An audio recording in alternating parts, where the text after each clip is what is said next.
Sasa tunaweza tukaendelea na kikao. Nadhani wote tumeenea hapa, si ndio? Bila shaka mtakuwa mnafahamu nilichowaitia hapa. Hakuna.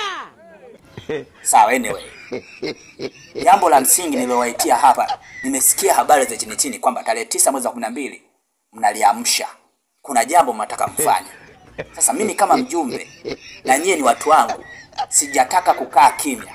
Ndio maana nimewaita hapa ili niweze kuwazuia au kuwapa onyo.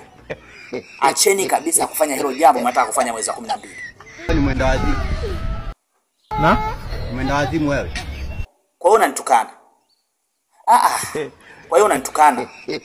Yaani wewe nishakwambia masuala ya matusi achana nayo. Lakini wewe ni mtu ambaye hasikii.